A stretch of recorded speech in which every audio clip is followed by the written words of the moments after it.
Equitable and sustainable access to clean water is one of the prevalent challenges remote communities in Nigeria are facing. This has over time posed a problem in water availability for daily use. A humanitarian group, Lion Club, takes the provision wheel of drilling a borehole to Ayobo, Ipaja mechanic village. We have details in this report. According to Water Aid Association, more than 60 million people in Nigeria lacks basic clean water supply. Families living in vulnerable communities face the double-edged sword of coping with high level of water scarcity. While the impact of water scarcity can be felt by all, the community of Ayobo, Ipaja, mechanic village is not left out. Amaka Agam, a food seller in the community, has been struggling with lack of water supply for years until this borehole drilled. They are involved because this is where we take our daily food now. When they come back from school, they still help me to fetch the water. Before they go to school, sometimes they go and fetch water for me because the place is very far. I cannot do it alone. But since it's very close now, I can just let me put something and just go and come back. This philanthropist realized the challenge of water scarcity faced by this resident and decided to build one for them. The need assessment. You people have water? Said yes, there's one water somewhere there. I said, what of if we sink a borehole for you? Would you need it? And he said, Daddy, tabashefunwa, it will be okay. And that gave birth to our being here today. One of our projects this year is to, of course, get potable water to various communities.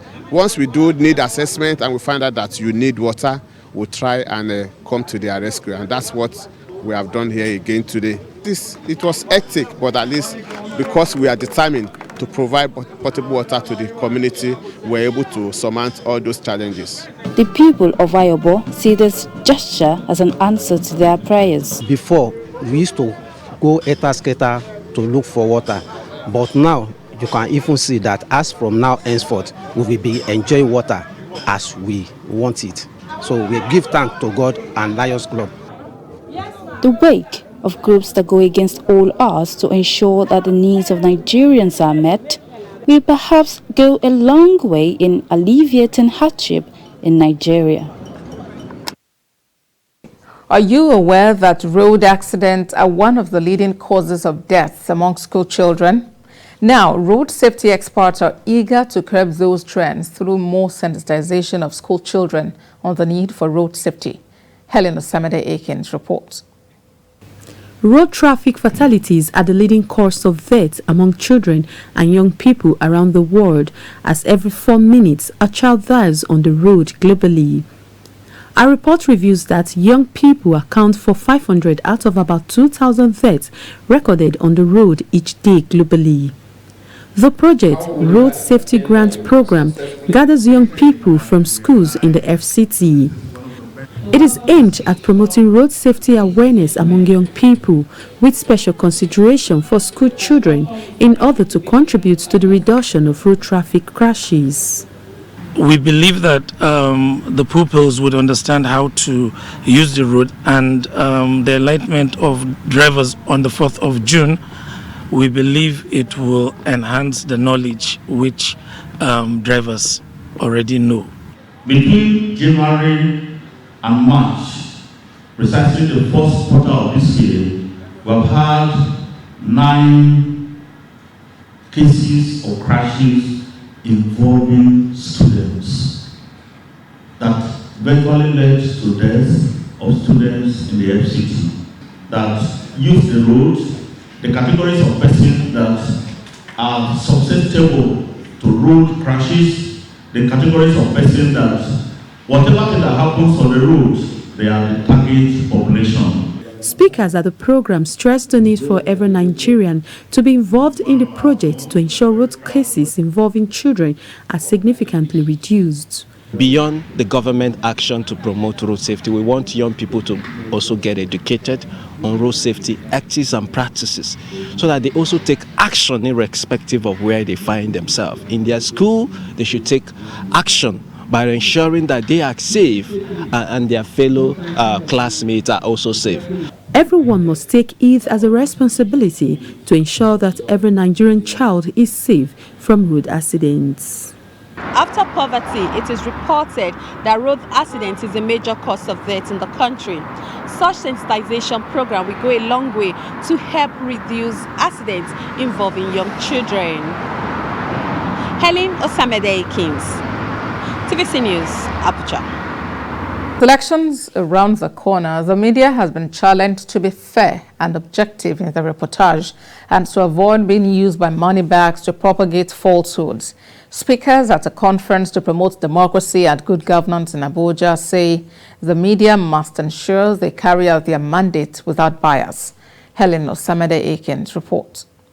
The media is the reflection of every society, and it depicts what and how society works. It is a critical agent in the success of every democracy. Over the years in Nigeria, the media has been accused of unbalanced reporting, promoting propaganda and downplaying government achievements.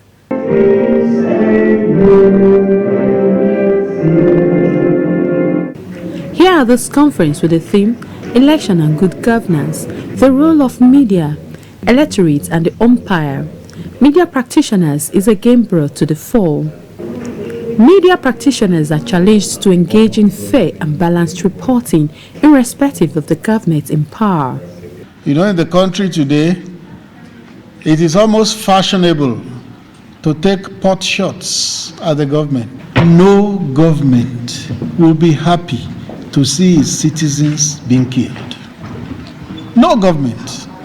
And when you hear the narrative in the country today, it is as if it is the government that is even interested in Nigerians being killed. So when the media generally devolves into or gets so fused and almost losing its identity with the opposition, then it also creates a problem. Because that's where misinformation and mismanagement of information begin to happen in a way that also mislead citizens who depend on information coming out of the media system. What has been missing in the whole process of selection of people who will govern us well is the communication aspect, effective communication aspect, which is what we want to rave at the moment. The media has the journalist has a role to play. The umpire is a key to all of this.